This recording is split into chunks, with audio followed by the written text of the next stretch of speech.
A 92-year-old North Idaho man. His house sold out from under him and nearly $50,000 stolen from his bank accounts. The woman who's admitted doing all this won't spend a day in jail.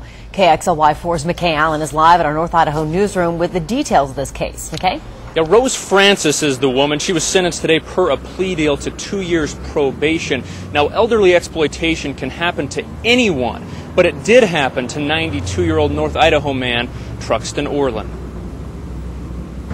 She made the offer to take care of him, make sure his bills were paid, cook good meals for him. Instead of moving to Western Washington with his daughter, 92-year-old Truxton Orland wanted to stay with a relative closer to home, his stepdaughter-in-law, Rose Francis. And he went, okay, that sounds like it could work. Let's try it out. And it seemed to be working until my dad called me and said, honey, there's something wrong with my bank account. And I said, what do you mean there's something wrong with your bank account? He said, well, I don't have much money in it. Nearly $50,000 in his account, gone.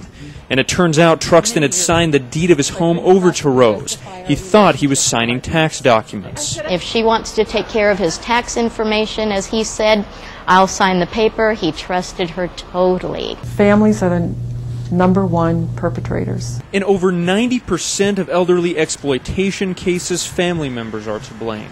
So what can you do to protect yourself or your parents? That's one of the best things that any parent could do with their children, is to sit down and have that conversation.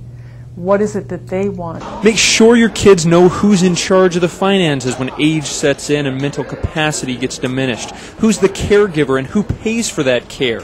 That's a hard conversation. It's a role reversal, and nobody is comfortable with that.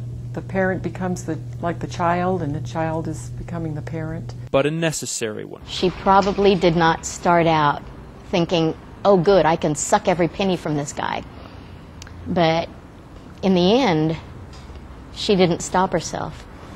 Now, these cases very rarely go to trial. They often end in plea deals. That's because the elderly person being exploited often gives away his power of attorney or even adds names to his bank account. Reporting live in North Idaho, McKay Allen, KXLY4 HD News.